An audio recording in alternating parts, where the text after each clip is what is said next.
جب ہم ان کے اوپر بات کرتے ہیں تو پیپلز پارٹی کے دل میں جا کے لگتی ہے. بلاول صاحب اور ان کی جماعت کے اور جو لیڈران ہیں وہ جو ہے بڑے اس میں اپنے دل پہ لگ کر اور بڑی پرسنل سٹیٹمنٹس دینے شروع ہو جاتے ہیں. دیکھیں اگر کراچی کا یہ حال ہے, کراچی کی روڈوں کا یہ حال ہے, کراچی کی سڑکوں کا یہ حال ہے, مطلب اندھے ہیں لوگ. ایئرپورٹ سے نکلیں, آپ ایئرپورٹ سے باہر نکلیں, اپنی خالی دیواریں اور اپنا حال تو دیکھیں کراچی کا کیا انہوں نے کر دیا ہے. آپ کل وہاں گند اور پرندوں کی بٹھے دیکھ کے آپ پریشان ہو جاتے ہیں کہ من what is this. آپ وہاں سے گزرتے ہو تاریں دیکھ کے پریشان ہو جاتے ہیں کہ یہ کیا ایک کیپٹل سٹی ہے, مطلب واٹ از اٹ. یہ جو لائٹوں کا شہر تھا آپ نے اس کو کیا بنا دیا. آپ موبائل اپنی جرابوں کے نیچے چھپا رہے ہو اور آپ بات کر رہے ہو کہ یہ انٹرنیشنل یا کیپٹل سٹی ہے. تو ہم جو ہے جب بات کرتے ہیں کارکردگی کی تو ہم مناظرہ کرتے ہیں پنجاب کا اور سندھ کا, یا پنجاب کا یا پاکستان کے کسی اور صوبے کا, جہاں ہم نے ڈیلیور کیا, ڈیلیورنس کے اوپر سیاست کی. ہم نے ایک چھوٹے پروجیکٹ کے اوپر, آپ بڑے پروجیکٹس چھوڑ دیں, انفراسٹرکچر چھوڑ دیں, ہاسپٹل چھوڑ دیں, آپ گرین بسز چھوڑ دیں, ہماری جو پنک سالٹ ہے اس کا بھی پروجیکٹ ہے, جھینگے ہیں ان کا بھی پروجیکٹ ہے, مچھلیاں ہیں ان کے اوپر بھی کام کیا جا رہا ہے. اس دفعہ فرسٹ ٹائم ایگریکلچر پالیسی وہ بھی the, farm to cattle to farm road, مطلب دیر سو مینی پروجیکٹس ان.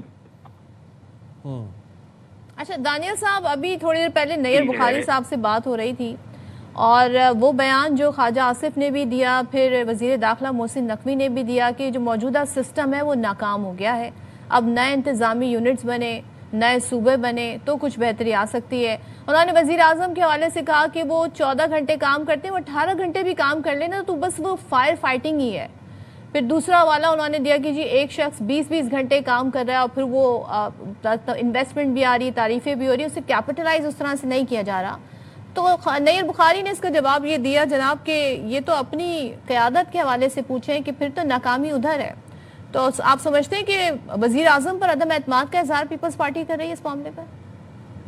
دیکھیں جب آپ کارکردگی اور کام کی بات کرتے ہیں, اگر آپ محسن نقوی صاحب کی بات کر رہی ہیں, دیکھیں ہم ڈے ون سے کیا کہہ رہے ہیں, پیپلز پارٹی بار بار ہم سے کیوں ناراض ہو جاتی ہے کہ ہم جب بات کرتے ہیں کہ آپ نے 18ویں ترمیم کی روح کو ایڈریس کرنا ہے, اس کی روح یہ تھی delegation and devolution of power.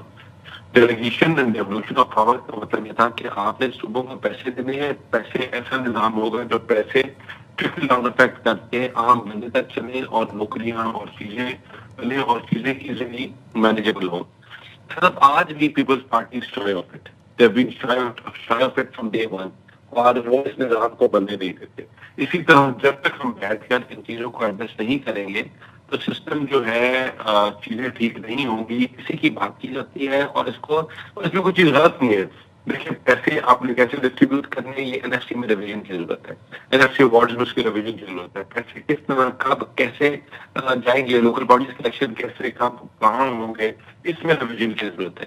یہ تمام وہ چیزیں ہیں جس سے مضبوط ہوگا, اور اسمالر یونٹس جب بھی بنتے ہیں تو اس سے مضبوطی آتی ہے, چیزیں بہتر ہوتی ہیں. لیکن مجھے لگتا ہے یہ فی الحال کاغذی باتیں ہیں, کچھ امپلیمنٹیشن میں نیئر فیوچر میں ہوتے ہیں نہیں دیکھا, لیکن جب بھی ہوگا اس کا ایک پازیٹیو اثر ہوگا, چیزیں بہتر ہوں گی. جہاں تک پیپلز پارٹی کی بات ہے, دیکھیے ہم اپنے صوبے کا حال دیکھیں. کیا وہ کشمیر میں جا کے کہہ سکتے ہیں کہ ہم آپ کو لاڑ کھانا بنائیں گے؟ کیا وہ کہہ سکتے ہیں آپ کو خدا بخش جو کیا ہم آپ کو یہ بنائیں گے؟ کیا وہ آپ کو کہہ سکتے ہیں کہ ہم آپ کو کلچر اور انفراسٹرکچر دیں گے؟ لوگ مطلب کہ they have ruined entire city. Bilawal صاحب باتیں کر رہے تھے, ان کے لیڈران جو باتیں کرتے ہیں, دیکھیے ہر صبح جو ہے نا خالی ترین کے بعد اپنا پیسہ کو جنریٹ کرتے ہیں. مطلب جنریشن کدھر گئی ہے, بزنس کدھر گئے ہیں, لوگ چھوڑ کے آپ کے صوبے سے لوگ آ گئے ہیں. آپ کا جو انڈسٹری لگنی تھی, جو آپ کی اور پروجیکٹس تھے, آپ کی multiple other things that on pipe line, آپ کی جو توجہ ہے وہ ہر چیز میں سوائے اپنے صوبے میں. تو آئی تھنک کہ اگر یہ کمپیریٹیو انالیسس جو کو تنقید و اصلاح لیں گے تو یہ اپنی چیزوں کو ٹھیک کریں گے اور چیزوں کو آگے بہتری کی طرف لے جائیں گے, نہ کہ اتنا پرسنلائز ہو کر اور اتنا دل پہ لینے کی بات کسی کو نہیں ہے. And the earlier the better. ٹھیک ہے دانیل چودھری صاحب, تھینک یو سو مچ, آپ کا موقع آ گیا. اور ہم یہ دیکھ رہے ہیں کہ نون لیگ جو ہے وہ ایک ہی بات بار بار دہرا رہی ہے. جب بھی پیپلز پارٹی کی جانب سے تنقید آتی ہے وہ کہتی ہے جی کہ آپ کشمیر میں جا کر یہ کہہ سکتے ہیں کہ ہم کشمیر کو کراچی بنا دیں گے. وہ کراچی کے جو کام ہے, جو یہاں کی حالت زار ہے, اس کے حوالے سے ریفرنس دیتے ہیں کہ آپ نے کیا کیا ہے یہاں پر. تو جناب یہاں پہ ہم چھوٹی سی بریک لے لیتے ہیں, حاضر ہوتے ہیں بریک کے بعد. Stay there with us.